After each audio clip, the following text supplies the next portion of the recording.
If you would like to get your song reviewed, dear listener, there's the Filthy Capitalist option. As Sori says, $125 gets you straight to the head of the line. You don't have to be a part of the alliance. You don't have to be part of the group. Wait a minute. And the biggest thing is you don't have to wait. You hop, skip, and jump right in front of everybody. $125 gets you there. You do that 3 times, and then get mashed down to the $75 rate for perpetuity. Yes! Also, there is a band review option. So if you've got a band and you're trying to get your band some exposure, hit me up at vinsori@gmail.com, and I'll show you the details about how to pull that off. You can also jump on Patreon, and there is a option on the tiers to be able to get your band reviewed. Yep. Obviously, we can't lie to you, so we can't guarantee a positive review.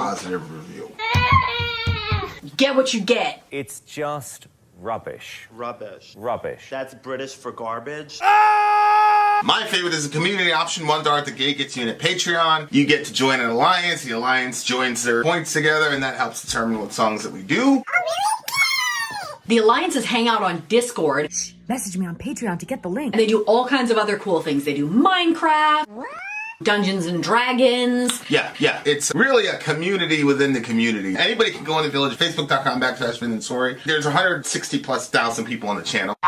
What's cool about the Discord is that it offers a real opportunity for community connection, friendship, that type of thing. And it's on Discord, so if you're not a Facebook person, it's for you. You start off at $1. Right. Plus you get exclusives. Sori and I are working on a song.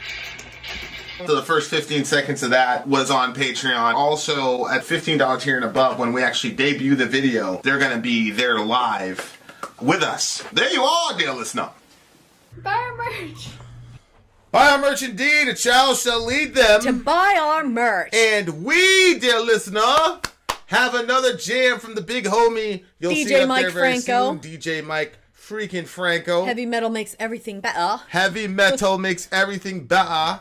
All right, you guys. Speaking next of up, those accents, did you see that documentary I was watching last night? Did you get to catch that at all? some of it, yeah. The con. It's right up your alley. We'll watch I know. I wanted to watch Yeah, it, and you I kinda started scouted it. each I don't other. know if you noticed, but it had been started by like 2 minutes, and then I was like, "Dang it, I can't do it." I wanted to watch it, but I just couldn't watch it without you, so I stopped it. I believe it is a decision in the compatibilist sense, but since most of you are libertarians, I'll agree with you and disagree with you simultaneously. Oh my God, babe. Okay, guys. Okay. Here we go.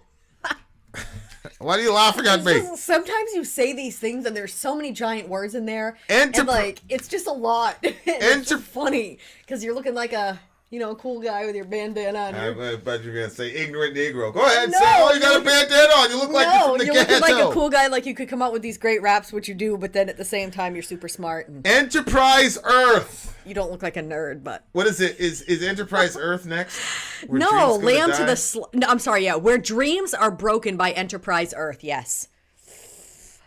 Stop looking at me and just start the song. I was right, dear listener.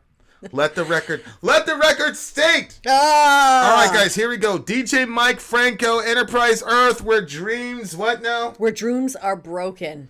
Where Dreams Are Broken, 4920. Let's go.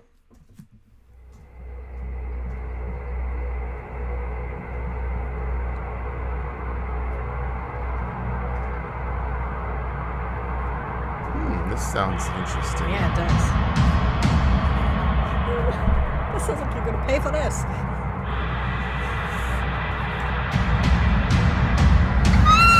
Wouldn't that be a perfect spot for a scream?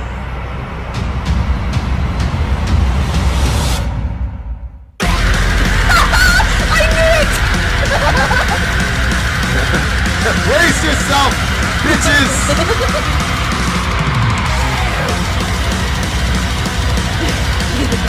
Mike Franco is feeling trashy today, ladies and gents. Brace yourself! Yes.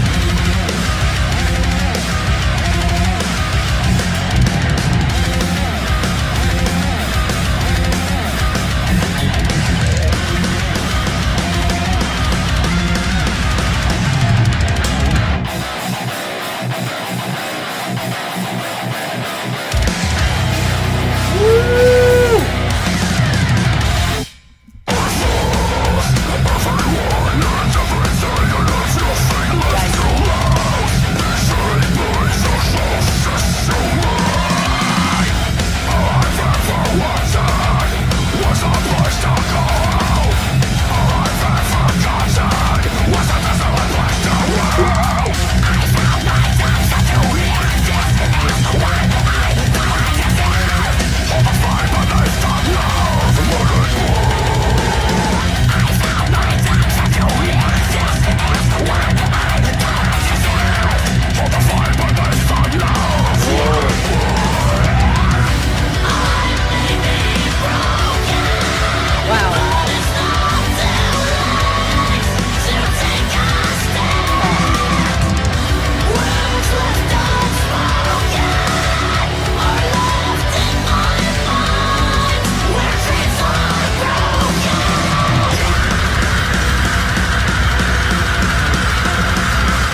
Nice. Oh my goodness. You seem to fully enjoy the song. It's a pretty crazy song. Oh my goodness. You look crazy right now. Oh, that's because I know people. What? You look crazy because you know people? No, that's because like I was thinking of a specific situation of somebody that I had sent messages to that I was like, yo. Anyway, it doesn't matter. I'm thinking about this situation. And so I was like picturing somebody that like, I was picturing two types of people while I was doing the song. One of them was somebody who is like, like it says, betrayed by, okay, I've lost everyone and everything. I have nothing left to lose. Betrayed by the closest to me. All I ever wanted was a place to call home. All I ever gotten was a desolate place to roam. So there was like one version of the person where it's like, where they're demonized and made to be the black sheep. And they really, like, they didn't necessarily do anything to get themselves in that place. And then on the other hand is someone, because this is the thing, he was saying like, I'm broken fucked me up. No one here can bring me back broken. This world has effed me up. So there's like the two, everybody can say that, like mostly. I mean, like, have you ever met anybody that they were like, yo, life's been great. I never had any issues. Like, I think a lot of people, because we live in a sinful world, have things I think that Peggy was like that. Her life's been pretty smooth. that you thought of. You knew me for the longest and you thought my life was pretty smooth. Yeah, but I knew her pretty well. I mean, she told me basically her life was smooth. The hardest part was that Hal had to travel for the Navy and stuff. Yeah, I don't know, because I would have told you that for a whole section of my life. I would have said that too. I would have said, yeah, it was very smooth. I did say that to you bunches of times. I was like, I don't know. I don't have anything really to say. Everything was pretty smooth. So you think everybody had a hard life? I think degrees, obviously. I think that some people have it really, really. I mean, there are some things that we've heard of that have just been unbelievable stuff that just. So you don't believe Peggy when she said that she had a pretty simple life? I find it very difficult to believe. Especially. When I look at the way she handles problems, like things that to me seem very small, like if you see a person like whining about a stubbed toe, you're like, okay, they've never had a broken bone. You see what I'm saying? Okay. So there's things that like people who've been through stuff seem to just be desensitized to that she wasn't. I would agree with that. Although if you bury your head in the sand and you don't acknowledge that certain things have happened, obviously. So you think it's possible that people can go through life without a major crisis or trauma? You don't think that that's possible? Not really, no. See, I don't think. I think there's millions of people that have had lives that are just vanilla, just nothing. Not necessarily vanilla, but without a major crisis or trauma. You know, parents stayed together and they went through school. And it depends on how you say major. Like something that's traumatic. Yeah, I don't know. I find that hard to believe that somebody can live and die and not have any trauma. They never dealt with trauma. I don't think so. Like, what do you mean by trauma? Well, that's the question, right? Like, I don't know what that means. Like something, like we use the term traumatized because something especially horrible happened that left a horrible imprint on them that they can't shake, right? I don't think that everybody has gone through something like that. You think that somebody can live their whole life and not have anything like that happen to them? I do. I think millions of people live that way. What? Yeah. I mean, where in the Bible does it say you have to have some horrible trauma happen to you? I mean, how? I don't know. I mean, that's pretty crazy. Wow, that'd be such a weird world to live in. Well, no. I mean, for the longest time, I felt like nothing really happened. Well, I'm not talking about, like, ignoring it. I'm talking about literally... Nothing happened. Nothing majorly traumatic happened. Parents stayed together. Nobody killed themselves. Nobody was assaulted. That's crazy. You know, I had a little fight at school, but, you know, typical things that people go through. Yeah. But pretty much live a regular lifespan and then go on to glory. I think millions of people live like that. Wow. I don't know what I think about that. Are you upset at those people? No. The only time I would be upset at the... Well, okay, I guess... The only trauma I had in life was meeting you two. Lies, Amy. That's true for a lot of people. But you just can't quit us! Which is also true for a lot of people. You miserable person, you. You know what I'm talking about. Go ahead. Geez, I don't know. I mean, I will say that, like... No, I don't think I have a problem with people never going through anything if that's really the case. I think the only reason I would have an issue with that is like, boy, I don't know. I was gonna say like, well, this guy certainly had some trauma. well, yeah. People deserted him in his time of need. Yeah, but okay, so what I was saying was there was the two versions, right? One of them is somebody who's been basically made to be the black sheep. And I'm not necessarily talking about who you think I'm talking about. Yeah, in the family system, yeah. Yeah, but just in generalizations, they've become the black sheep. They didn't do anything necessarily. Maybe something happened that they don't even really know about because they were a kid. Wow, I just got this really huge craving for Jell-O. Anyway, so no, I mean, I think I must have seen an ad or something. Anyway, so there's that person, and then the next person is someone who, like, I guarantee you, if you talk to Mr. Alaska Bound, he would probably be like, boo-hoo, I've been abandoned by my family and this and that. But he's like, he deserves to die. I that mean, guy. He's a bad person. Yeah. And he created that situation, and we met that other person where it's like, so like, I guess that's why I felt a little crazy when I was going through the song, because I was like, should I agree with this person or should I be angry at this person? Like, I didn't know what to do with the song because I didn't know, like, are they legitimately a victim? If they are, then we should feel compassion for them. But if there's somebody who's not a victim, but they've made victims of other people and then they want us to feel bad for them, then, you know, because okay, so I was going to say everybody has had effed up stuff happen to them, but eventually somebody has to say, okay, well, just because effed up stuff happened to me doesn't mean I'm going to do that to somebody else. And somebody has to do that. Like, you know, like that's that whole eye for an eye, tooth for a tooth thing. And then basically Jesus comes along and he says, that's no longer going to be the case. Like, now we turn the other cheek. Well, you can look at that in like a conflict situation, but you can also look at that as like, you know,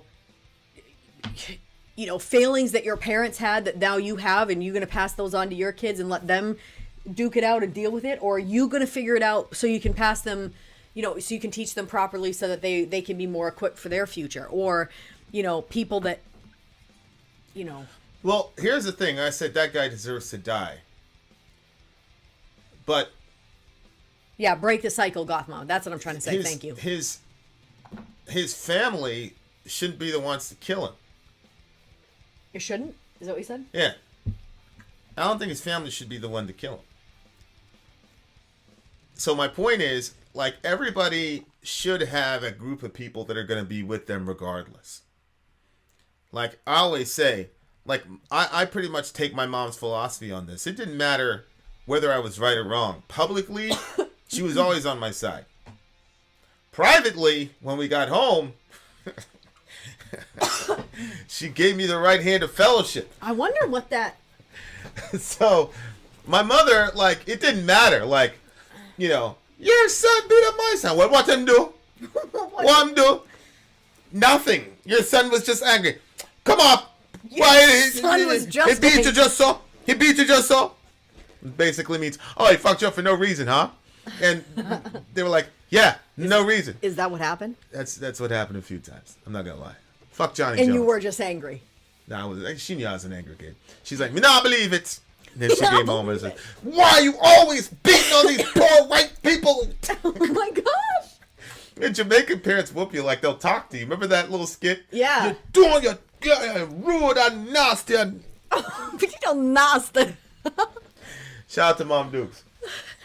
It's like, I feel like your family, you know, we had a pretty heavy conversation with one of the kids, and I said, you know, XY scenario, and I said, worst possible scenario that could happen, and I stopped and I said, if that scenario happened, God forbid, I'd still love you, I'd still ride with you. Mm-hmm.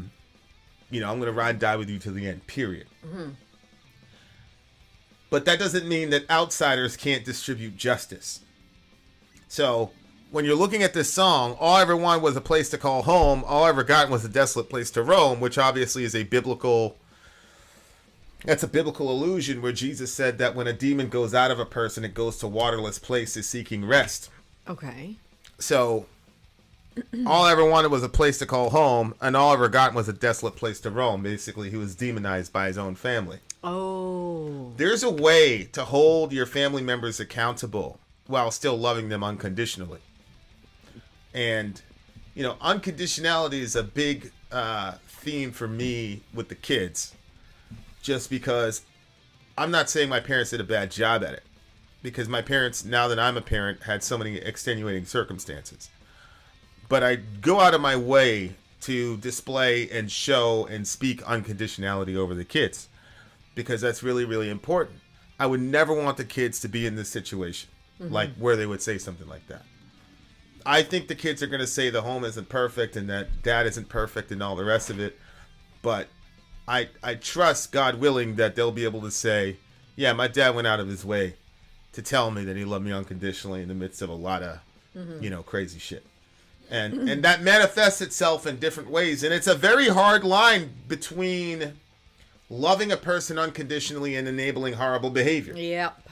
You need, at least from my vantage point, divine guidance is how to do that, because if you fall on either side of the ditch, you can be extremely destructive. Because on the one hand, we pity people that are treated this way, but we also can't stand trust fund kids. Yeah. Who completely facts. get enabled with everything and they're never told no and all the rest of it. Yep. So, that's a really hard balance to strike, especially with children. I mean, your spouse, it's different. Other people, it's different. But I think if there are people in your circle, like in your house that you call family, that there should be that unconditionality to the love. And if you don't, as Mike said, you could hear the pain in the guy's voice. And I usually don't like vocals like this because I'm like, oh my God, like the entire time you're going, ah! But I definitely felt like dude was having a hard time. Like, yeah, that he was seriously going through it and seriously relating to the lyrics of this song. That this wasn't just, hey. I thought that this part was interesting. He said, words left unspoken are left in my mind where dreams are broken. And I was like, I wonder what that is. That's either he wished he would have stood up for himself when they were were breaking him. Yeah. Instead of letting, his heart get ravaged by hatred, that he should have spoke up for himself. Or it's like,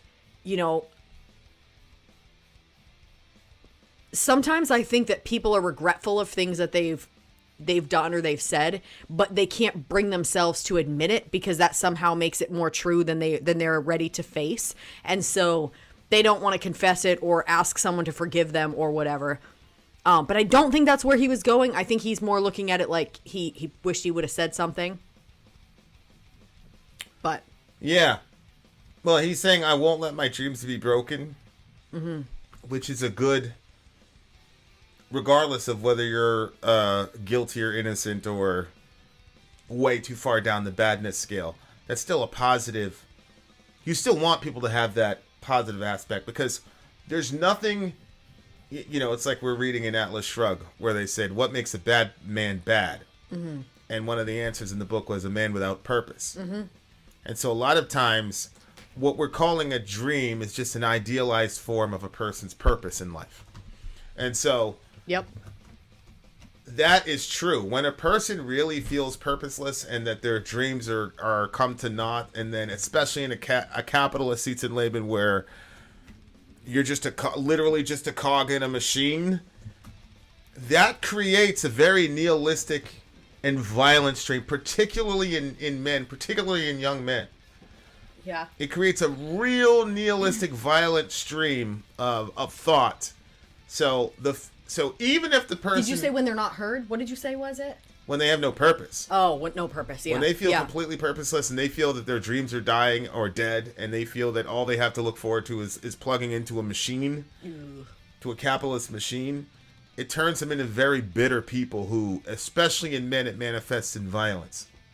Because there's a certain rage and bitterness at this sort of mystical entity who took the dream from you. Mm-hmm. So no matter how bad the person is, you want them to still have a dream, because it'll keep everybody around them alive. And I mean that literally. Like, think about it. Oh. All these random active shooters and all that jazz, the vast majority of them are male. If they truly felt like they had something to lose, most of them wouldn't do it. Mm-hmm. But the genesis of a lot of that, and it's funny too, like, and I know a little bit about this, even in the Islamic world, the folks who volunteer for those, quote, martyrdom operations are young men who feel that they have no future. The Israelis completely took their future from them. Whether or not that's true, and I believe it is in some degree. Or when you think about where they've been radicalized because they've been put in, you know. Yeah, you just saw your sister. She's going to some nice wedding, and the Americans can, from thousands of feet above, completely disintegrate her body right in front of you. Yeah.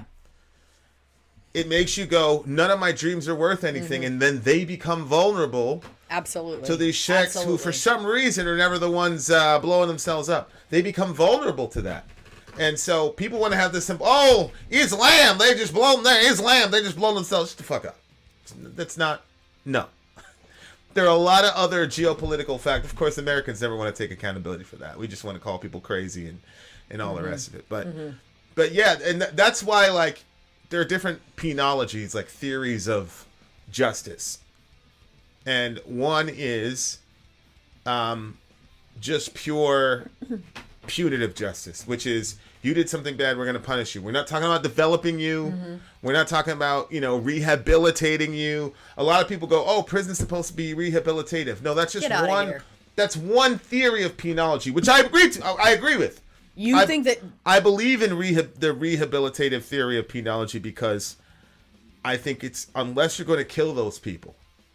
Oddly enough. No, I just think that the system needs to be different than it is. No, I'm not even talking about the American system. Okay. I'm just talking about justice itself, the concept of justice. Okay. You want either, an extremely punitive society where you just kill people who are just in that 5% outlier group.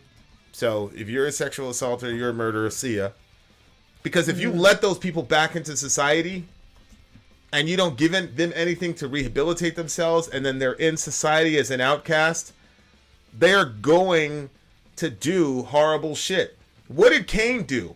He said, hey, you're going to drive me from the land. Anybody who finds me will kill me. God says, nah, you're good. And Cain was able to go, and what does he do? He builds a city. He builds a city. He had a dream. Yeah. He had a son. God gave him a son. And he gave him the ingenuity and the dream to build a city. And so he's like, okay, Cain, go for it, bro. And he had something to occupy his time It's true, because a lot of times when people get out of jail, they have a hard time finding jobs. They have nothing. And they can't get a job because they can't get a job. You're a convict? What? Yeah. No. Yeah. Yeah. So that right there is I think it's really important, and a lot of people have had that taken from them. And society sits in judgment of those people. And what I'm saying is, well, if you're not going to take them off the earth, then rehabilitative justice is the way to go. Yeah. Because if you're just saying, no, we just punish them, all you're doing is punishing society, because that person's going to get out eventually. Yep. So. Yep. So, That's, There you go. Yep.